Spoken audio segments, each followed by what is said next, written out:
yank me off the stage if I talk too long at the end. But right now, we would like to have a mother of the three boys talk about her athletic accomplishments.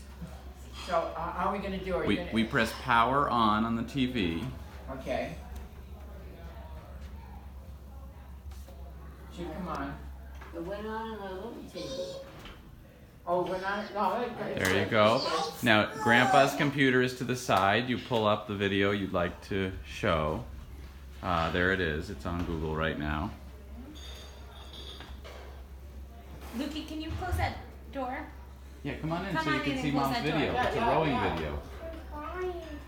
Here, once you come. See that? Oh, it's coming up. Yale Crew. Okay, so I was assigned to talk about rowing. Rowing is hard to talk about because most people have never seen it, so I thought I would first show a short video and then see if anybody has any questions. But when I was in college, I was on the rowing team for 4 years.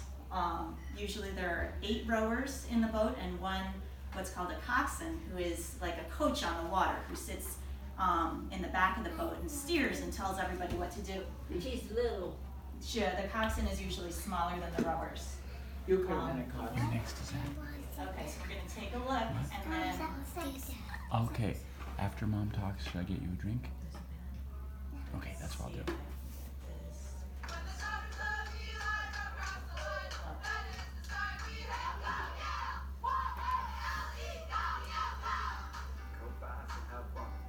Now, did you cheer like that? Oh yeah. This is your team. This is my team. That's my coach talking. Oh, this is your actual team. You want to know where the... Oh, to blow it up for the. No, the volume. Oh, and the blow off. I can do that. It says full screen is unavailable. You can still try anyway, if nobody's tried yet. I tried. It's fine. It's fine. It's big enough. Beautiful. Can you point out? We can just up the volume there. Good. Wow. To get back to the end. Qualifying is the first step, and then performing will be the second step when you get there. But I do want to have fun, and I think that's a key ingredient to producing speed on the backside of it.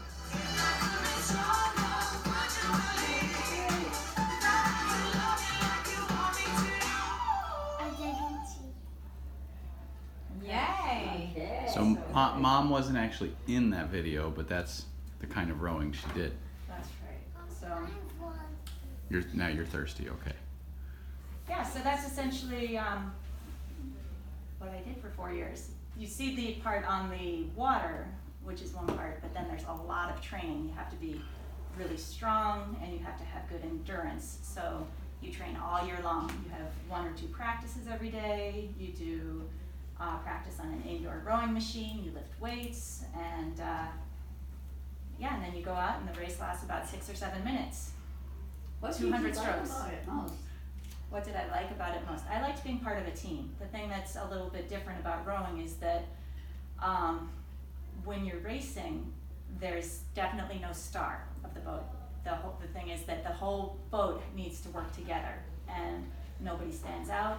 Nobody does better than their teammates. Everybody needs to work exactly together to make the boat go fast. And so you can be really strong, but if you're not able to work with other people, you're not going to be able to be on one of the top boats. And how important is the coxswain? I mean, that's a coach. It's Yeah. hard to say, right? Yeah, the coxswain is really, really, really important. The coxswain steers the boat. So I did have a coxswain one year who wasn't very good at steering. And so you had a nice wide lane to go in, but this coxswain would, kind of take us to this side So you and then wait to that time side, and and then slows you if you go in a straight line, that's a much shorter distance than if you're kind of making S curves down the course. What's funny is that this coxswain was really good at steering on the course for the head of the Charles, which is a river that twists and turns, and so you have to have a coxswain who makes lots of turns. She could do that, but she couldn't go straight. She was also a terrible driver. I rode with her driving a couple times on the highway. It was very Probably scary. related skill. Very scary. Did you ever get into a crash in your boat? Well, one year when I was a sophomore, so my second year, we were going to race Brown, and we were practicing the day before.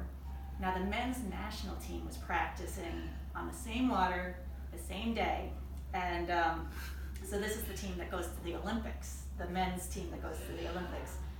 And we were finishing our practice, and we were doing a hard 20, that's 20 strokes, as fast as we could back.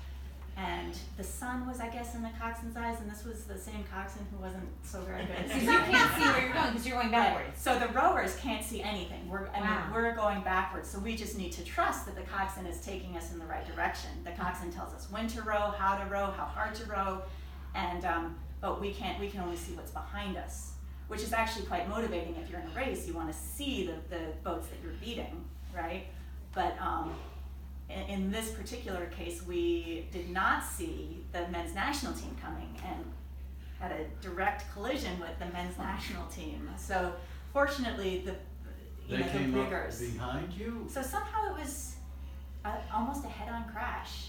The riggers, which are the things that the oars are attached to, crashed into each other. So this one piece of metal was totally bent, and that took the impact. So when the oar of the men's national team, the bow person's oar, the front oar hit the back of our bow person, fortunately didn't hit at full speed because she could have gotten really badly. But it hit her back. It hit her the back. oar hit her back. She got a bruise. Yeah, she got a. But nobody got badly hurt. Nobody got badly hurt in that. No.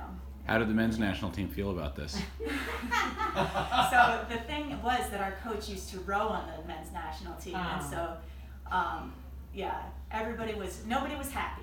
Nobody was happy about this event. Nobody quite agreed who was to blame. It was clear that none of the rowers were to blame because. I think the men's coxswain was responsible too. We think that it might have been the men's coxswain who was to blame. They were, we might have been in the right place and they were in slightly the wrong place, but our coxswain wasn't paying enough attention, and it was all Wow. a mess. Did she stay as cox for the entire season? She stayed for that season, and then the following season, she stayed for the next 2 seasons, and then her senior year, she was not the varsity coxswain anymore. So that was how it went. But Did you ever row before college? I did not row before college. So you just tried out for the team? You just walked on to the team in college? What made you try out? Well, so I walked onto the team in college. That was pretty common at that time, that it was a sport that people could do with no experience. Kind of like fencing. Kind of like fencing. Exactly. And still you can, because it's really about strength and endurance and teamwork. You can pick up the technique. And it's not a high school sport, really. It's grown as a high school sport because there are a lot of scholarships available. It's used to balance out the football teams with Title IX funding. So a lot of colleges try to give lots of women's rowing scholarships. It's a big Men's is a club sport usually, and Men's rowing women's is a is club NCAA. But my question to you is, what motivated you? What made you say, I'll try out? I had known for a long time that I wanted to. I had known all the way through high school that when I got to college, I wanted to try rowing. I thought it was a sport. Specifically rowing? Specifically rowing, yeah. Okay. I thought that it was a sport that I would enjoy and be good at. I had always liked being on the water, and I knew that it was, pretty suited to my abilities, more so than running or basketball. Right. Good. Sometimes coaches would go to high school basketball games, and they would look for girls who were tall and athletic, but not very good at basketball. So not very good at shooting, not very, not maybe quick enough, but tall and athletic. And then they would offer these girls scholarships to go row in college, having never rowed before. Scholarships meaning you could go to college for free or for a cheaper price. Yeah. All right, well, Very thank you good. very much. Good job.